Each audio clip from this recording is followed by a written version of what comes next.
Thank you very much. Thank you. Thank you very much, everybody. It's a great honor. Nice place. Very nice place. Mr. President, Mr. Prime Minister, Mr. Speaker, esteemed members of the Knesset and cherished citizens of Israel, we gather on a day of profound joy, of soaring hope, of renewed faith, and above all, a day to give our deepest thanks to the Almighty God of Abraham, Isaac, and Jacob.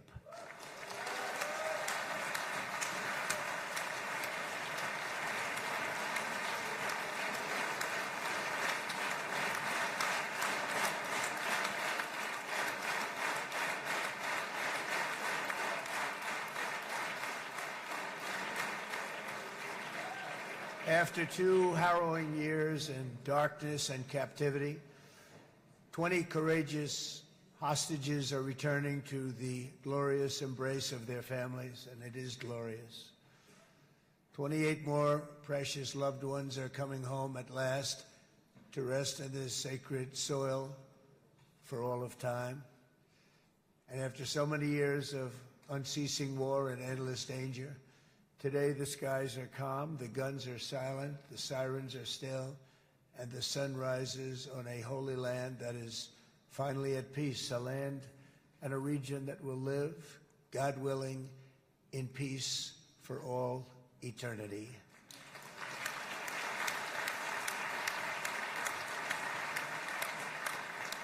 This is not only the end of a war, this is the end of an age of terror and death, and the beginning of the age of faith and hope and of God.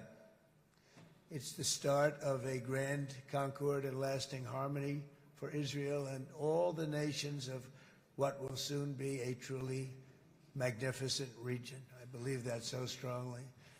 This is the historic dawn of a new Middle East.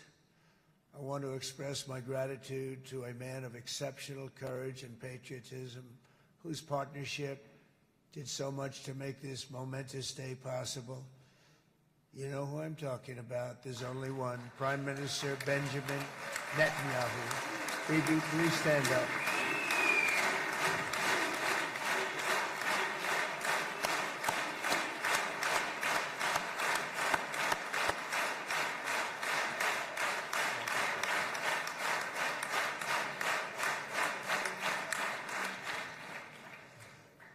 And he is not easy, I want to tell you. He's not the easiest guy to deal with, but that's what makes him great. That's what makes him great.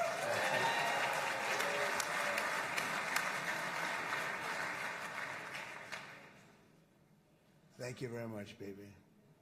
Great job.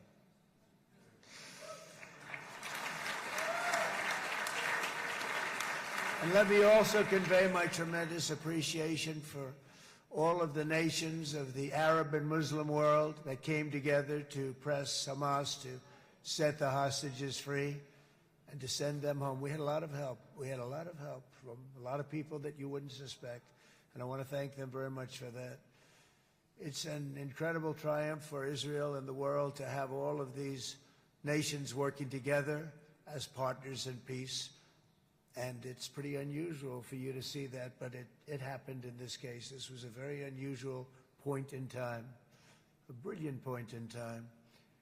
Generations from now, this will be remembered as the moment that everything began to change, and change very much for the better. Like the USA right now, it will be the golden age of Israel and the golden age of the Middle East. It's going to work together.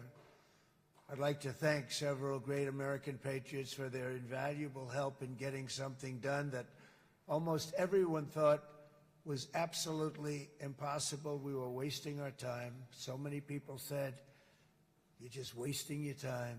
But we weren't, because we had talented people working with us, and we had people that love your country, and frankly, people that love the region. They love the Middle East. I want to thank my friend Steve Witkoff.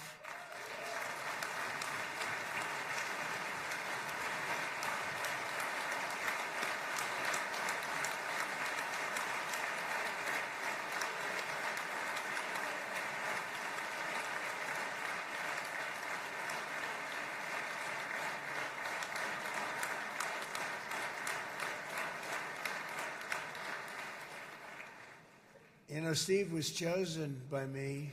He never did this before, but I knew him as a few things. He was a great businessman, but I know a lot of great businessmen, to be honest with you.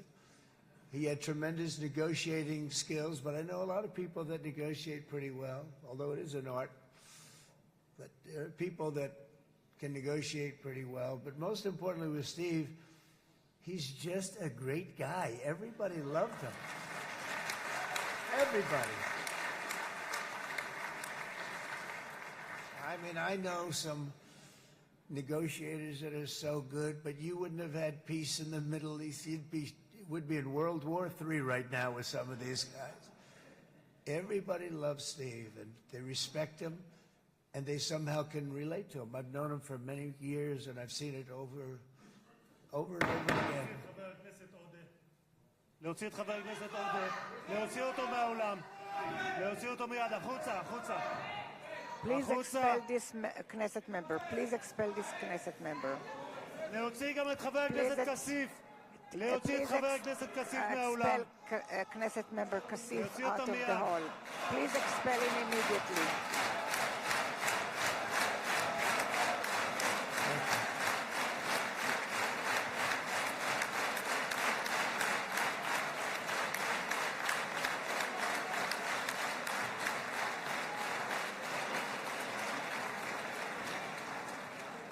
Sorry for that, Mr. President.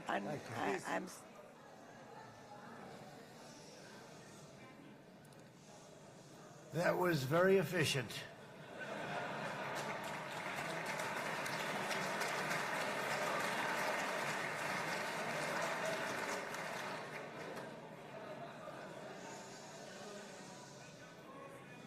So back to Steve.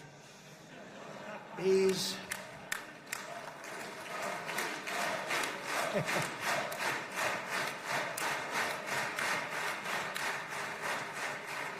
But I tell one story because he was so involved, and then we called in Jared. We need that brain on occasion. We got to get Jared in here. We got to get a certain group of people. But Steve started this all by himself. I call him Henry Kissinger, who doesn't leak. Okay? Henry is a big leaker. He leaked. Steve doesn't leak. Steve just wants to get the job done. He wants to do what's right. But I'll give you just a quick story because, as you know, he's working on the war with Russia and Ukraine, a war that would have never happened if I were president. A shame. 7,000 young soldiers a week are being killed. More than that this last week. It's a shame. It should have never happened. But it did happen, and we won the race, and I took over this horrible war that's been raging, and I thought it would be easily settled. I thought it was a hell of a lot easier than doing what we just did very successfully with Israel and a lot of other people. But this came first, and we'll get that one. But I set up a meeting for him to meet with President Putin, thinking it would be a 15 or a 20-minute meeting. Steve had no idea about Russia, had no idea about Putin too much, didn't know too much about politics, wasn't that interested. He was really good at real estate, but he had that quality that I was looking for, and I didn't see it around in too many ways. And I set up the meeting with Putin, and I called. I said, is Steve finished yet? That was about a half an hour into the meeting. No, sir, he's not. He's still inside. This is in Moscow. I said, well, how's he doing? I don't know, sir. He's still inside. I called up an hour later. Let me speak to Steve. Sir, he's still with Putin. He's with President Putin. I said, wow, that's a long meeting, 1 hour. I called up an hour later, he was still with Putin. 3 hours later, he was still with Putin. 4 hours later, he started to get the word that he was going to be coming out soon. And in 5 hours, he came out. I said, what the hell were you talking about for 5 hours? And he says, just a lot of interesting things. We're talking about a lot of interesting things, including what he went in there for, but you can't talk about it for 5. You can talk about it for a certain period of time, and you know what you're getting. But that's a talent. That's a talent, where you can do that. Most people I'd send in, number one, they wouldn't be accepted. Number two, if they were, the meeting would last 5 minutes, and that's what happens with Steve. Everybody loves him. They love him on this side. They love him on the other side. and he really is. He's a great negotiator because he's a great guy. So thank you very much, Steve, very much.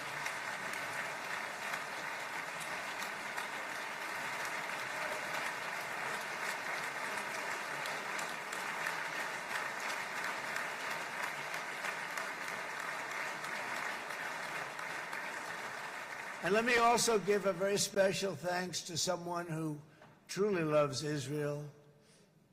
In fact, loves it so much that my daughter converted. My daughter converted. I didn't know this was going to happen. And Ivanka's here.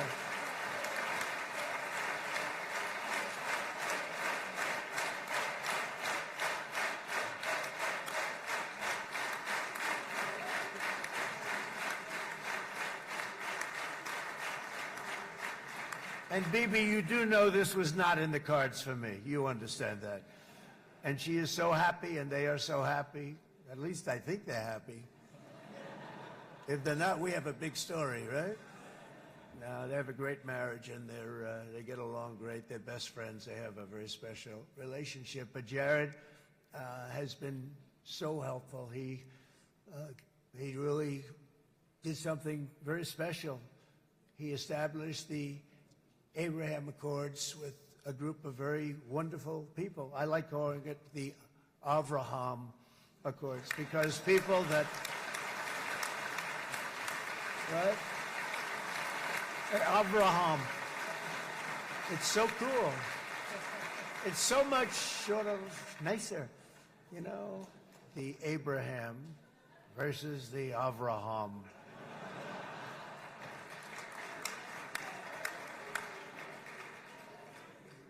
I just don't want to sound too sanctimonious when I do it, so, you know, I sort of split it up. This way we keep everybody happy. But we have some very great talent, and they have no excuses for anything that's taken place because we had some unbelievably good people working on this. And then you're going to add a man named Marco Rubio, who is also here. That's right.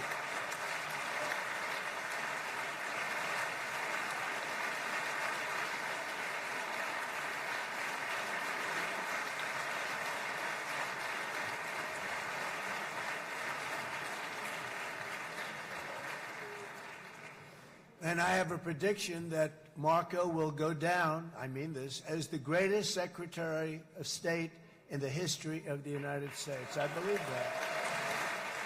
I believe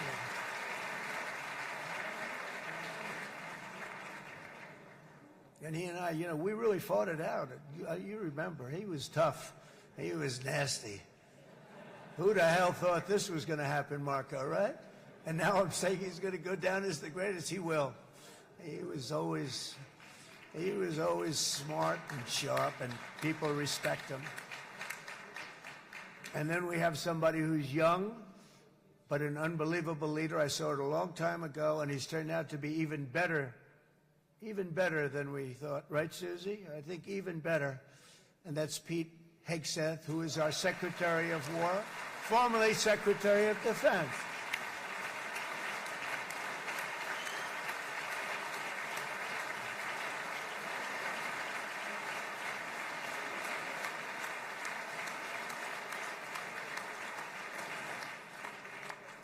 And as you know, we decisively won World War I.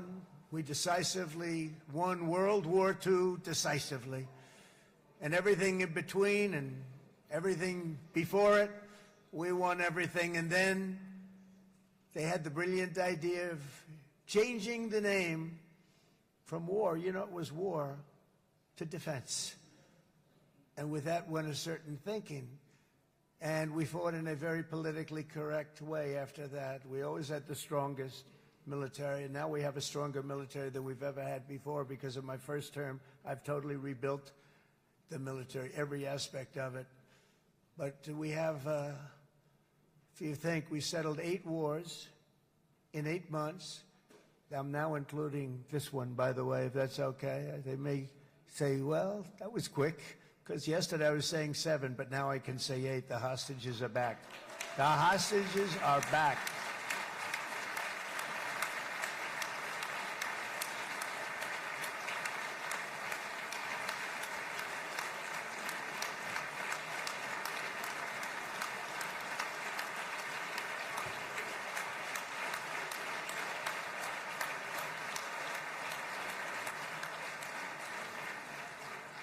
It is a good feeling. Isn't that nice to say? You know, I just said the hostage. First time I said the hostages are back. It feels so good to say it.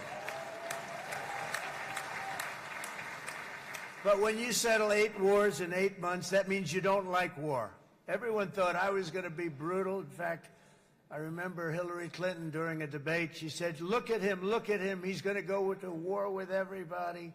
And actually, she said, he's got a personality that's all about war. No, and my personality actually is all about stopping wars, and it seems to work. It seems to work.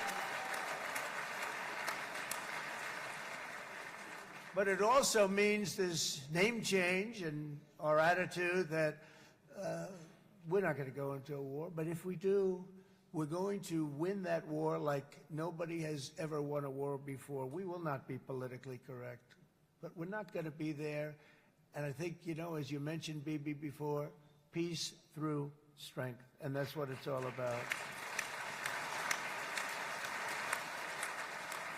The United States has the greatest and most powerful military in the, right now, history of the world. I can tell you we have weapons that nobody's ever dreamt of. I only hope we never have to use them. I rebuilt the military.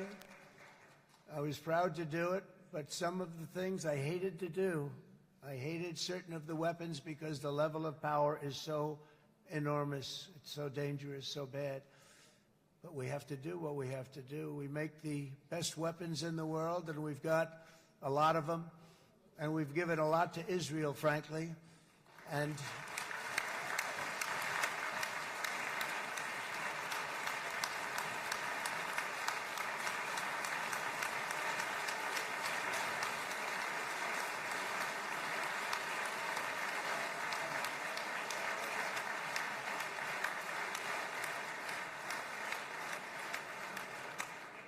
I mean, Bibi would call me so many times, can you get me this weapon, that weapon, that weapon? Some of them I never heard of, Bibi, and I made them. But we'd get them here, wouldn't we? And they are the best. They are the best. But you used them well. It also takes people that know how to use them. And you obviously used them very well. But so many that Israel became strong and powerful, which ultimately led to peace. That's what led to peace. So as we celebrate today, let us remember how this nightmare of depravity and death all began.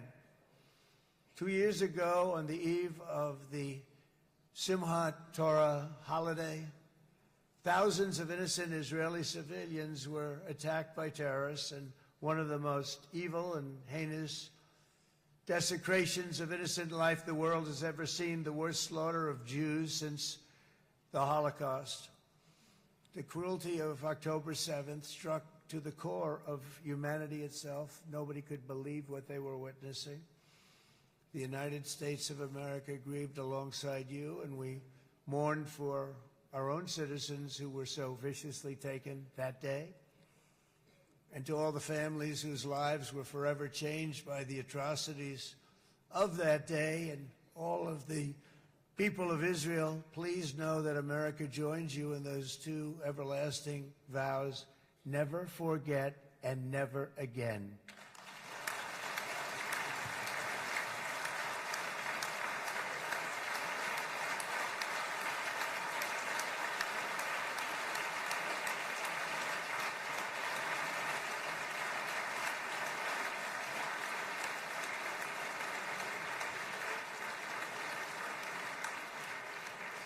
From October 7th until this week, Israel has been a nation at war, enduring burdens that only a proud and faithful people could withstand.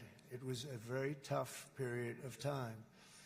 For so many families across this land, it has been years since you've known a single day of true peace. But now at last, not only for Israelis, but also for Palestinians and for many others. The long and painful nightmare is finally over. And as the dust settles, the smoke fades, the debris is removed, and the ashes cleaned from the air, the day that breaks on a region transformed, and a beautiful and much brighter future appears suddenly within your reach. This is now a very exciting time for Israel and for the entire Middle East, because all across the Middle East, the forces of chaos, terror, and ruin that have plagued the region for decades now stand weakened, isolated, and totally defeated.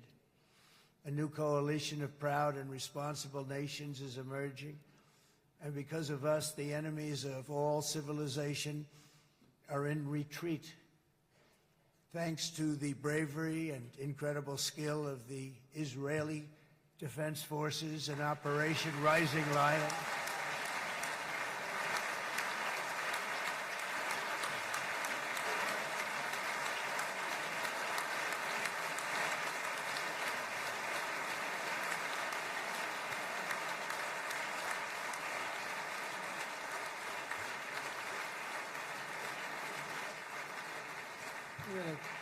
that's central casting. Let's put him in a movie. Look at him. Great job. And my people loved working with you. Loved it. They worked so well together. But many of Iran's top terrorists, including nuclear scientists and commanders, have been extinguished from this earth. And with Operation Midnight Hammer, boy, that's a great name for that, what we did.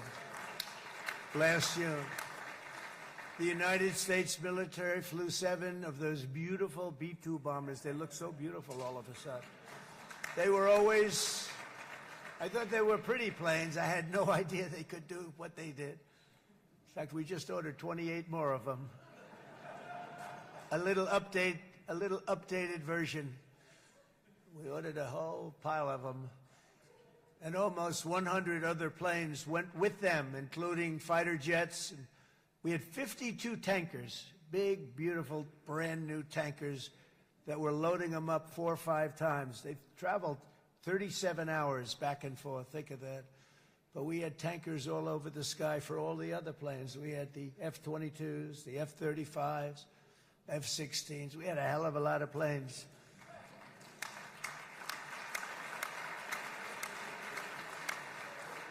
So we had 52 gas stations in the sky. That's what they call them. I'll tell you, I wouldn't want to be flying one of them. We have our great General Raisin Cain right here. General, stand up. This guy. What a general. Thank you.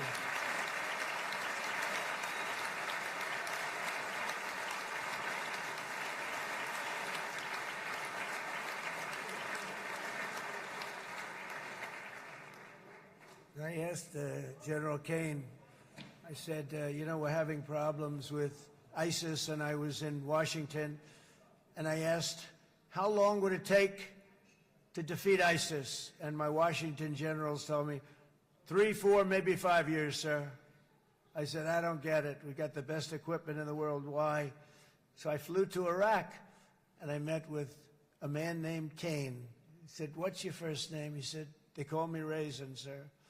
I said, wait a minute, your name is Raisin Cain?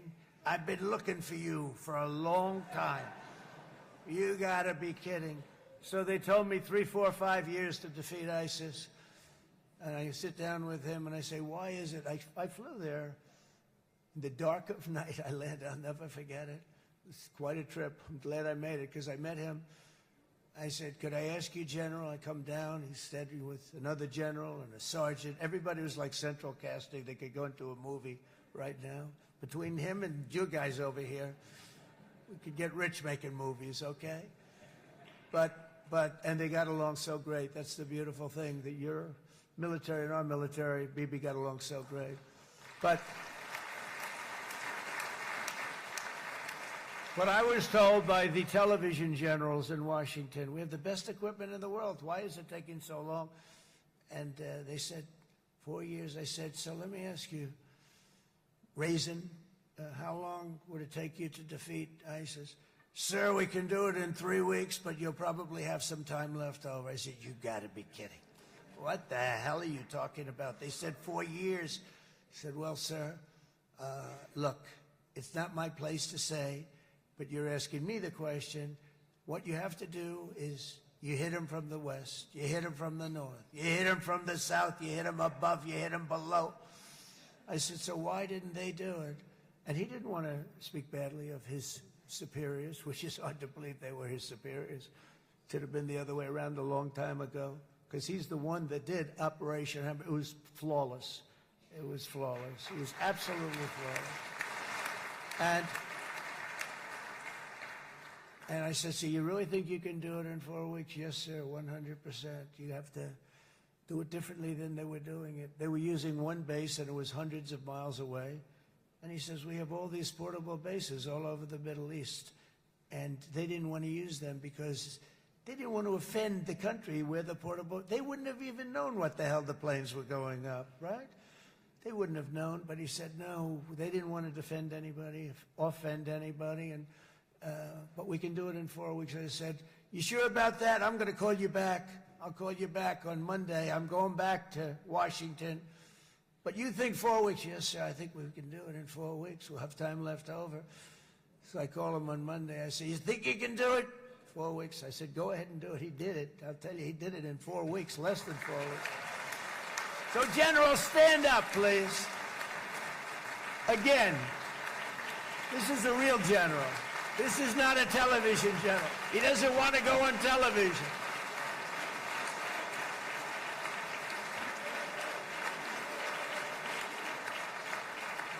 He doesn't want to go on television. That's it. The other guys love being on television. So we dropped 14 bombs on Iran's key nuclear facilities, totally, as I said originally, obliterating them. And that's been confirmed, and everybody understands it. Together we stopped the #1 state sponsor of terror from obtaining the world's most dangerous weapons. And if you think about it, if we didn't do that, and assuming we made the same deal that we have today, there'd be a dark cloud over this deal.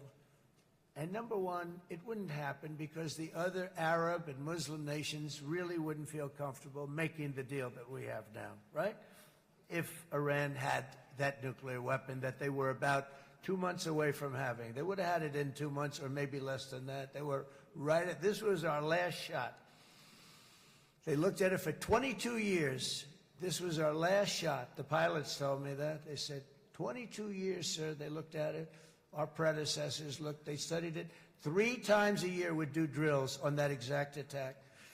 And boy, did they get it right. But let's assume they didn't, and let's assume there was large-scale nuclear weapons in the hands of Iran.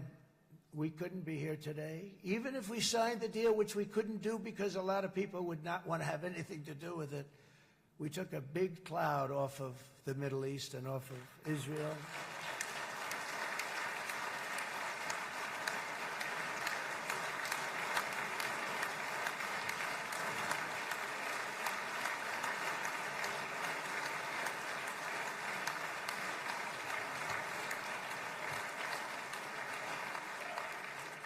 And it was my honor to help. But it isn't it true, though, that can you imagine the same, let's assume, Bibi, the same documents, we had everything the same, but you had somebody out there that was, in the opinion of everybody, all-powerful in the Middle East. They took a big hit, didn't they? Didn't they take a big hit? Boy, oh boy. They got it from one side, from the other. And you know it would be great if we could make a peace deal with them, and I think that's big. Would you be happy with that? Wouldn't it be nice, I think? Because I think they want to. I think they're tired. Somebody said, sir, they're starting their nuclear program again. I said, let me tell you something. They're not starting anything. They want to survive. The last thing they want to do is start digging holes again in mountains that just got blown up and start... They're not doing this. They want to survive, okay? But I think we have a chance. Steve, you, and I think Jared, come on, I'll call you back for another one.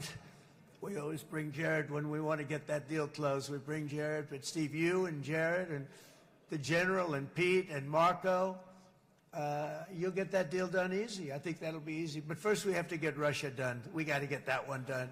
If you don't mind, Steve, let's focus on Russia first, all right? We'll get it done. In Lebanon, the dagger of Hezbollah, long aimed at Israel's throat, has been totally shattered. My administration is actively supporting the new president of Lebanon in his mission to permanently disarm Hezbollah's terror brigades. He's doing very well. And build a thriving state at peace with its neighbors. And you're very much in favor of that, I know. And good things are happening there, really good things. And with this week's ceasefire, we've achieved the most challenging breakthrough of them all. The most challenging breakthrough maybe ever. I mean, I've never seen anything like it. I've been involved in a lot of success. I have never seen anything like what's going on today all over the world. People are dancing in the streets, not just in Israel. They're dancing in the streets of countries that would have never danced in the street about what's happening today. They're dancing in those streets. So this long and difficult war has now ended. You know, some people say 3,000 years, some people say 500 years, whatever it is. It's the granddaddy of them all.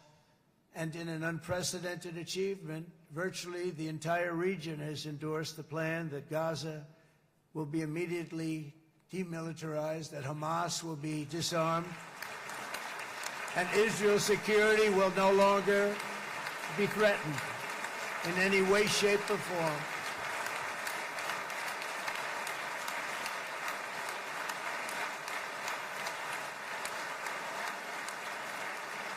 So Israel, with our help, has won all that they can by force of arms. You've won.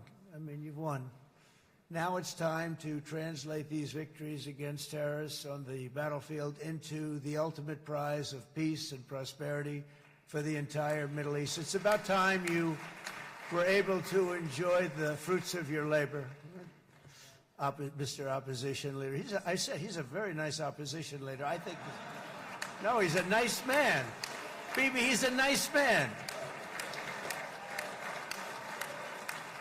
Good. He knows what he's doing, right? No, a very nice guy. Well, see, now you can be a little bit nicer, Bibi, because you're not at war anymore, Bibi.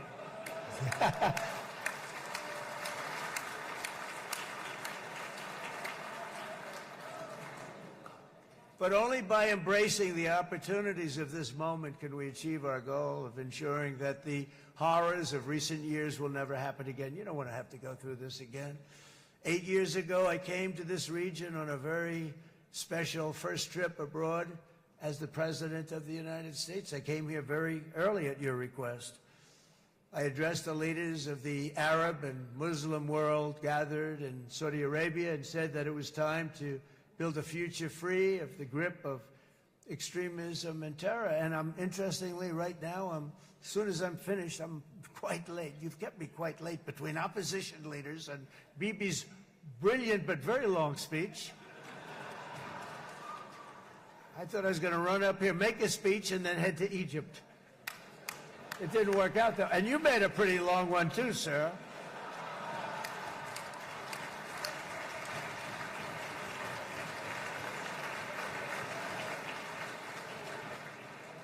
But I liked what you all said. It could be worse. Supposing on top of it, I didn't like what you said. That would be no good, Ron, would it? Ron, you did a great job, by the way, Ron.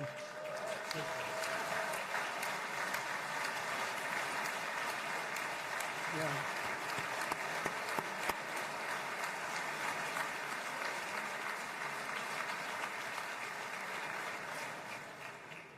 So I'm going to be meeting, actually, in a little while, I'm going to be meeting with the most powerful, the richest nations, really, in the world, although now, with the tariffs, the United States is by far the richest nation in the world, as you probably have been reading.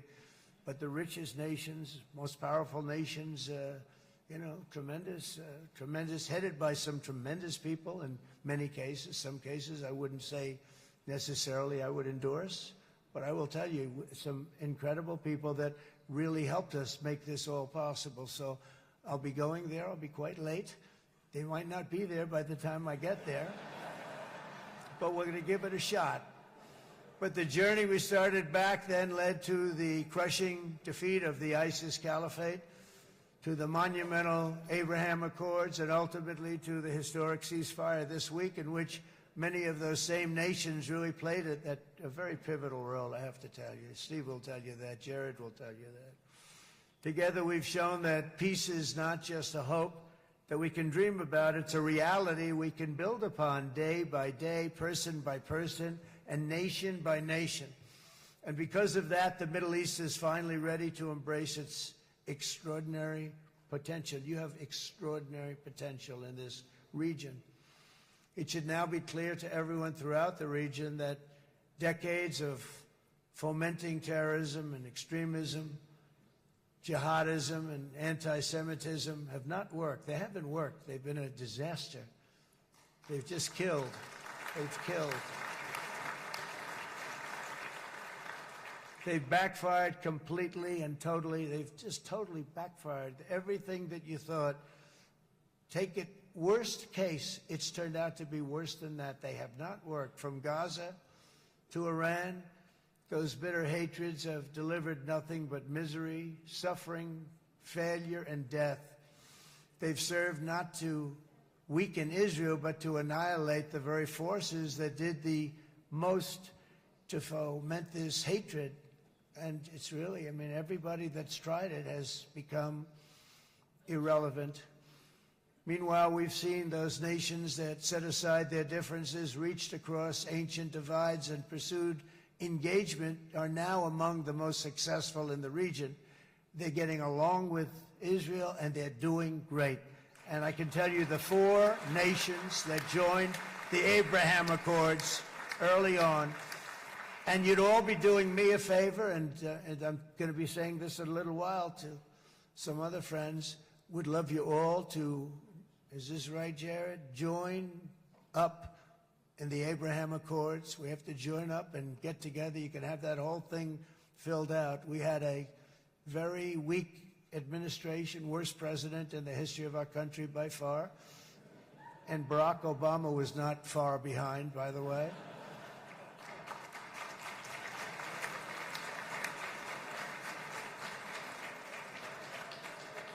And they did nothing with this incredible document, the Abraham Accords, but now you can fill them up. Now you have peace. You have people that really like Israel. I'll tell you what. And they like Israel a lot more today than they did even 5 weeks ago. You've made a lot of, you've come back. You've come back strong, because it was getting to be a little nasty out there in the world. And ultimately, the world wins. You can't beat the world always. I would say to Bibi, it's now time.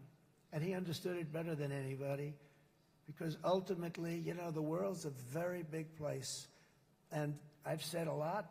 I said, this piece of land is very small. It's unbelievable what you've done with that tiny, you look at a map even of just not the world, the Middle East, and you have this little dot. And think of what you've done. It's incredible. It's incredible.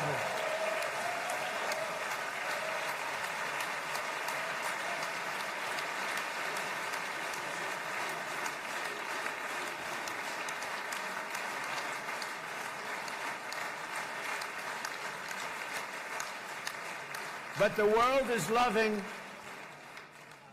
is loving Israel again. And I said to Bibi, you know, the world is big and it's strong. And Ron, ultimately, the world wins. And we don't have to worry about that now. But there was getting to be a period of time over the last few months, you know, the world wanted peace and Israel wanted peace. Everybody did. Everybody did. And what a victory it's been, right? What a victory it's been. If you would have gone on for 3-4 more years, keep fighting, it was getting bad. It was getting heated. The timing of this is brilliant. And I said, Bibi, you're going to be remembered for this far more than if you kept this thing going, kill. it would be it would not be the same. And I just want to congratulate you for having the courage to say, that's it, we've won, and now let's enjoy our lives and let's rebuild Israel and make it stronger and bigger and better than it's ever been before. You're going to do that. Took a lot of guts. And the choice for Palestinians could not be more clear. This is their chance to turn forever from the path of terror and violence. It's been extreme, to exile the wicked forces of hate that are in their midst. And I think that's going to happen. I've met some people over the last couple of months that want to see it happen very much. And after tremendous pain and death and hardship, now is the time to concentrate on building their people up instead of trying to tear Israel down. We don't want that to happen again. And the total focus of Gazans must be on restoring the fundamentals of stability, safety, dignity, and economic development so they can finally have the better life that their children really do deserve after all these decades of horror. I intend to be a partner in this effort in the sense that we're going to help and we're going to do something that became unbelievably popular. Everybody wants to be on it. It's called the Board of Peace, okay? How about that? Is that a beautiful name? Like a board of peace.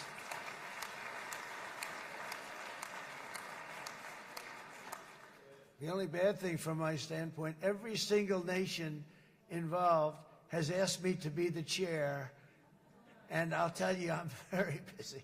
I didn't count on that, but you know what? If we do it, we'll do it right, and we have unbelievable power and wealth, because you're going to need wealth. You're going to need wealth to rebuild things, and they have wealth like few people have wealth. I want to thank the Arab and Muslim nations for their commitment that they've made to support a safe rebuilding of Gaza and beyond. I have many Arab countries, very wealthy countries, that came up and said, we'll put up tremendous amounts of money to get rebuild Gaza, and I think that's going to happen. The power, they want dignity, they want to come forward, and they want to say, and I want to say who they are, because what they're doing is going to be, I think, something that you're going to be very impressed with, Bibi, and you need that. You need the kind of economic power that they have, and they want to see it work, and they want to see it be safe, and they want to see it be good for Israel, too. And as much money as it will be, and it's a lot, as you can see, it's a lot. For these countries, it's relatively little relative to their worth. It's really a lot of money like most people could never even conceive, but for these countries, it's not that much, especially because it ensures success and stability in the Middle East, which is what they want to see. So many of them will be with us in Egypt in a little while, I think. I'm not sure. They may be gone. They may have taken their Boeing 747s and left. I said, what kind of a plane do you fly? 747. I said, that's a large plane. No, they may have. Steve, do you think they've left on their their brand new Boeing 747s? Or, I don't know. We're going to find out soon. It's going to be a big story. There'll be 2 people left. And they'll be the 2 poorest ones.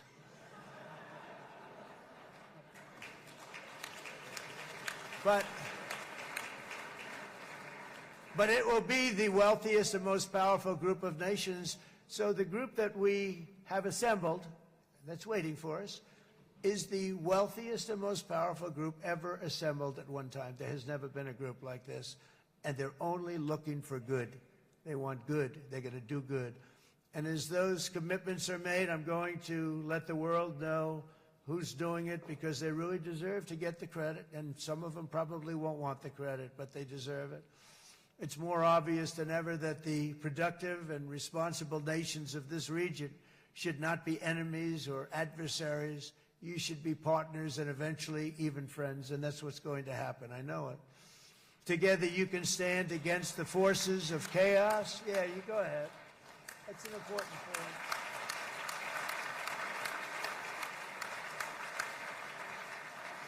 Because you can stand against the forces of chaos that threaten all of your interests, and it's always a big threat, and unleash incredible prosperity and opportunity for all the people of these lands, and that's what's going to happen. You're going to unleash numbers and success, the likes of which Israel has never been able to think of, because you're so firm, and you should be, and you've done the right thing in defending yourself. You're not going to have to worry so much about it. You've won, and now you can build, and you can do things that you never even thought possible. When you put that genius into doing something else, it's going to be something it's going to be a miracle. The miracle in the desert, it's going to be amazing. And it already is in a true sense. But it'll be wonderful when you can spend time thinking about other than war and defense and offense also. To that end, it's my firm hope and dream, frankly, that together the Abraham Accords will turn out to be everything that we thought they would. Those 4 countries were very, very brave in doing it. They did it at a very early point, and every single one of them benefits unbelievably financially. And if you noticed, even in this bad period that we just went through, they all remained a member of the Abraham Accords. They've done unbelievably well. And you know who you are, and I want to thank you. And they've stayed because of loyalty, but they've also stayed because it was really good business. They've made a lot of money being members, and you're going to all, I hope that every one of the countries that we're seeking, Jared, I hope they join quickly. No games, no nothing. Just join, get it. It's going to be a great peacemaker. It's really going to bring it together beyond anybody's wildest dream. So instead of building fortresses to keep enemies at bay, the nations of this region should be building infrastructure to weave your commerce closer together, because you've got to compete with the big world out there in commerce now. It's a different kind of competition. Instead of making weapons and missiles, the wealth of this region should flow to schools and medicine, industry, and, frankly, the new hot thing, artificial intelligence.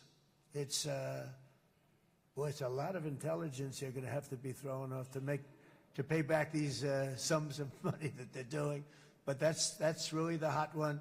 And I might say that the United States, a year ago, was a dead country. I say it to people. I heard it first from the King of Saudi Arabia. I then heard it from UAE. I heard it from Qatar. I heard it from many other countries.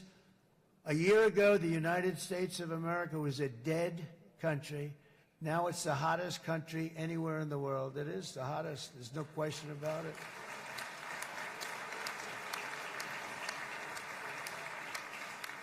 In fact, if you go back a year ago, before the election, although once we had November 5th, we became hot because people got it. I would say November 5th was a time that we became really hot. But once you go back a couple of years, if I were in charge and the country was doing what they were, nobody was going to ask me to speak. Nobody asked Joe Biden to come up and speak, I guarantee you that. And if they did, he would have turned them down, I promise you. He didn't speak. He didn't speak, and he didn't speak well. But all of the countries in the Middle East, it could have, what we're doing now, it could have happened a long time ago, but it was strangled and set back almost irretrievably by the administrations of Barack Obama and then Joe Biden. There was a hatred toward Israel. There was an absolute hatred. The setbacks really started when President Obama signed the Iran nuclear deal. This was a disaster for Israel, and it was a disaster for everyone. And I remember that Bibi Netanyahu came to the United States and worked so hard to try and get Obama not to do that deal.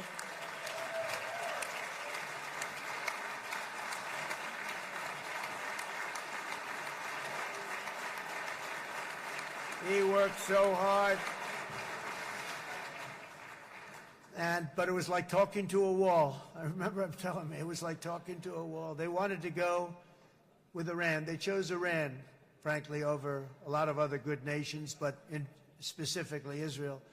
And that was the beginning of a very bad period of time. You had Obama go out, and the Iran nuclear deal turned out to be a disaster. And by the way, I terminated the Iran nuclear deal, and I was very proud to do it.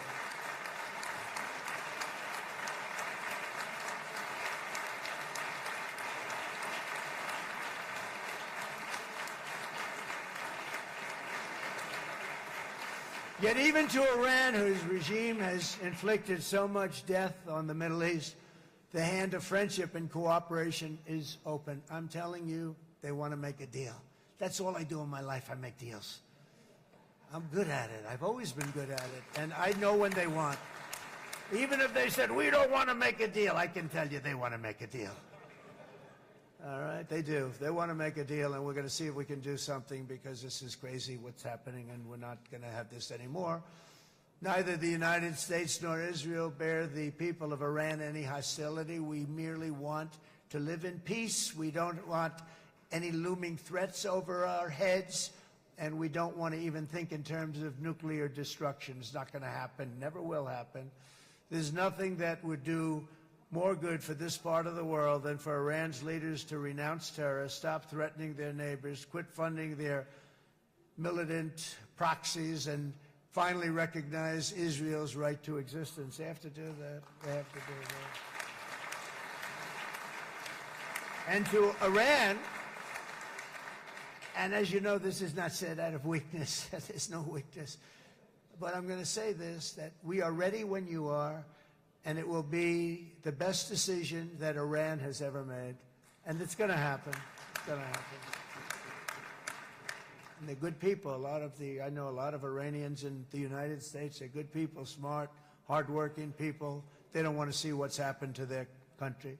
The story of fierce Israeli resolve and triumph since October 7th should be proof to the entire world that those who seek to destroy this nation are doomed to bitter failure.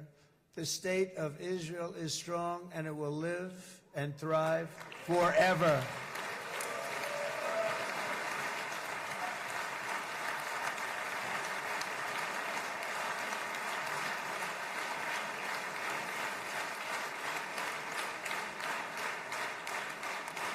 And that is why Israel will always remain a vital ally of the United States of America.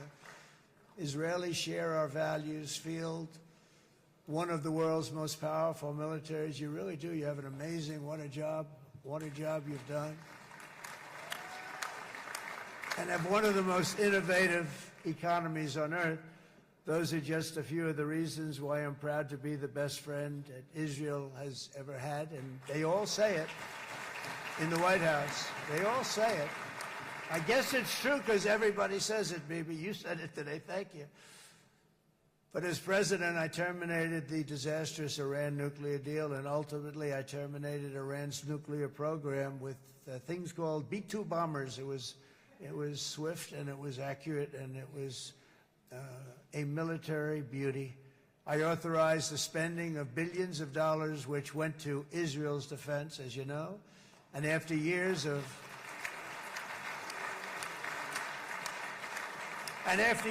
broken promises from many other American presidents, you know that, they kept promising. I never understood it until I got there. There was a lot of pressure put on these presidents. It was put on me too, but I didn't yield to the pressure. But every president for decades said, we're going to do it. The difference is I kept my promise and officially recognized the capital of Israel and moved the American embassy to Jerusalem.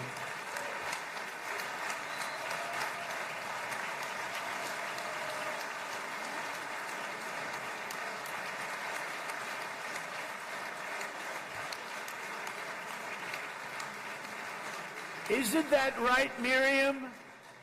Look at Miriam. She's back there. Stand up, Miriam. Stand up.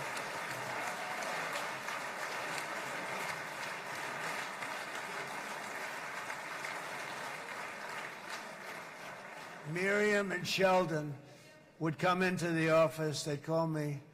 He'd call me. I think they had more trips to the White House than anybody else I can think of. Look at her sitting there so innocently. She's got $60 billion in the bank. $60 billion. And I think she's saying no more.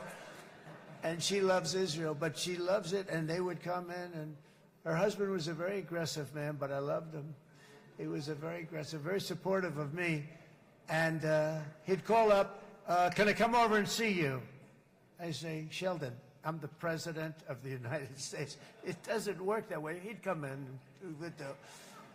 But they were very responsible for so much, including getting me thinking about Golan Heights, which is probably one of the greatest things to ever happen to Israel.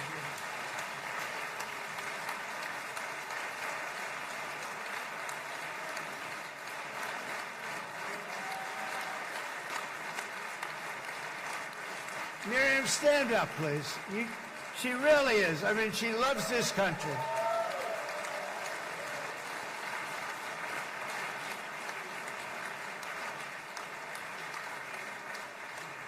She loves this country. Her and her husband are so incredible. We miss him so dearly. But I actually asked her, I'm going to get her in trouble with this, but I actually asked her once, I said, so Miriam, I know you love Israel. What do you love more, the United States or Israel? She refused to answer. That might mean Israel, I must say. We love you. Thank you, darling, for being here. That's a great honor. Great honor. She's a wonderful woman.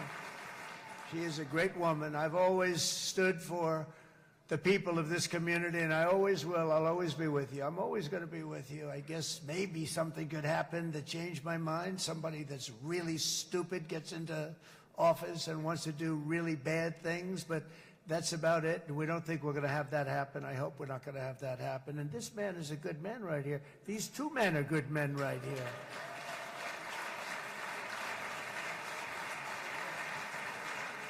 Hey, I have an idea. Mr. President, why don't you give him a pardon? Give him a pardon. Come on.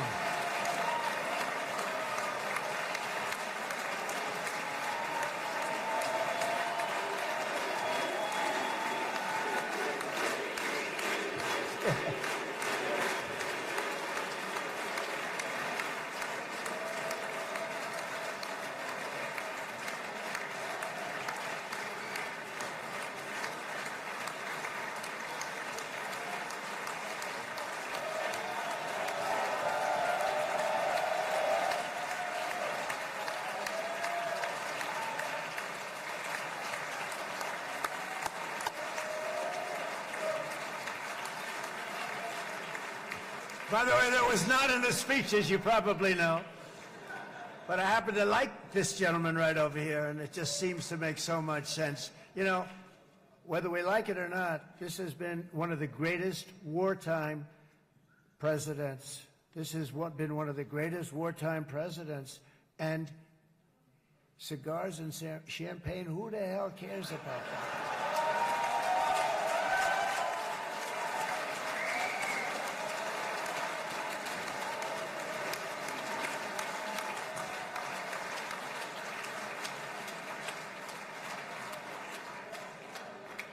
All right, enough controversy for the day, right? Actually, I don't think it's very controversial. So, you know, I mean, I see so popular. You are a very popular man. You know why? Because you know how to win.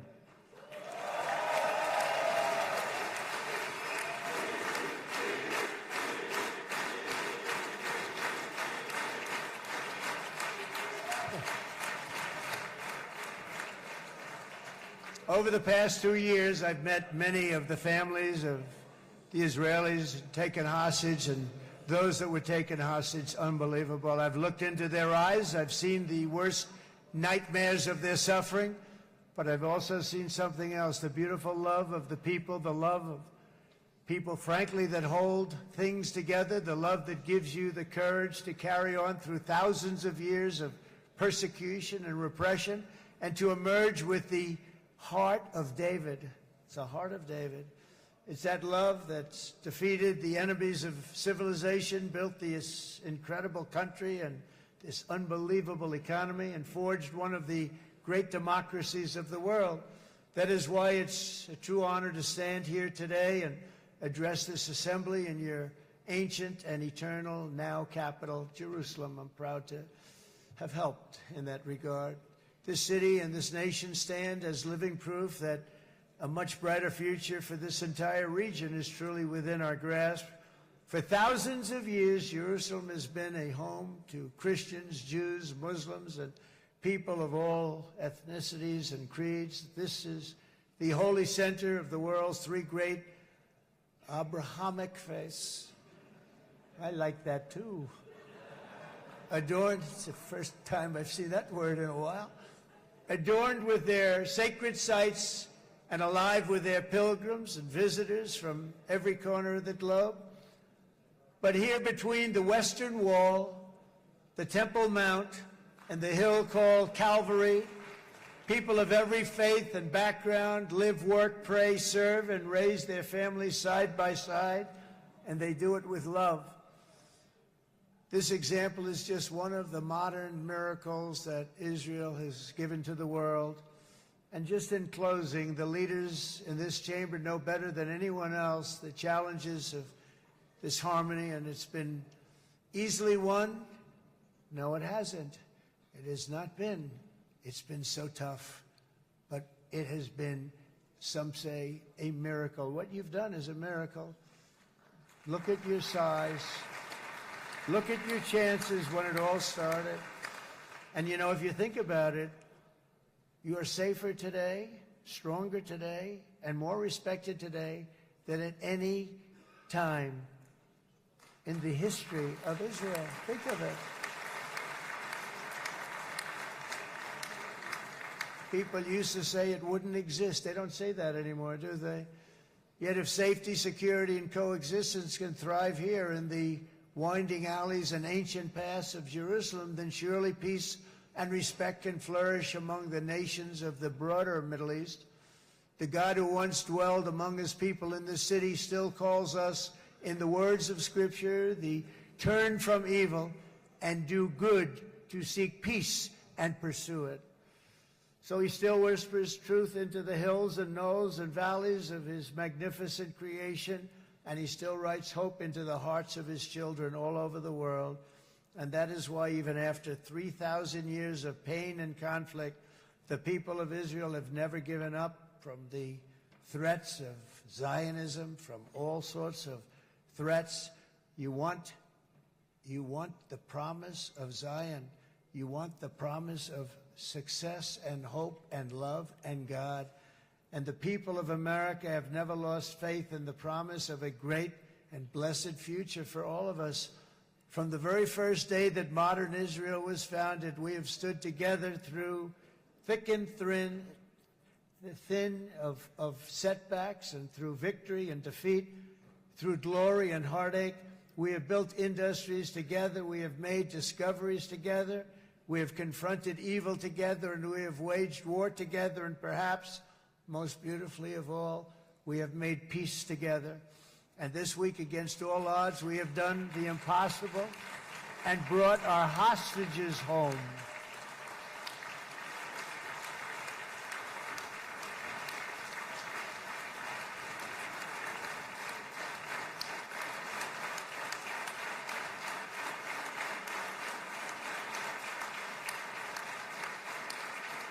So now we're going to forge a future that is worthy of our heritage. We're going to build a legacy that all the people of this region can be proud of. New bonds of friendship, cooperation, and commerce will join Tel Aviv to Dubai, Haifa to Beirut, Jerusalem to Damascus, and from Israel to Egypt, from Saudi Arabia to Qatar, from India to Pakistan, from Indonesia to Iraq, from Syria to Bahrain, Turkey to Jordan, the United Arab Emirates to Oman, and Armenia to Azerbaijan, another war that I just settled. We are going to have hope, harmony, opportunity, and happiness here in the spiritual and geographic center of the entire world. That's what you are. Israel, America, and all of the nations of the Middle East will soon be safer, stronger, greater, and more prosperous than ever before.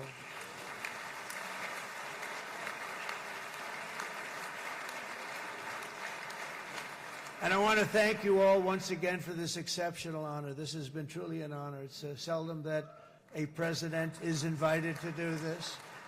And I love Israel. I'm with you all the way. You will be bigger, better, stronger, and more loving than ever before.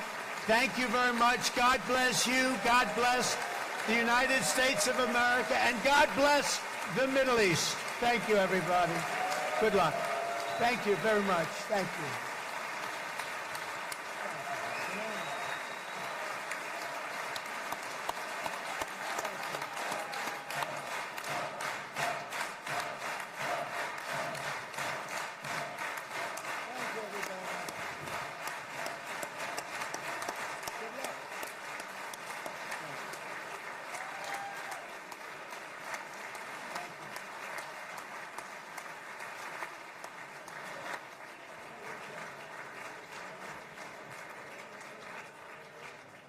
אני מודה לנשיא ארצות הברית של אמריקה על דבריו.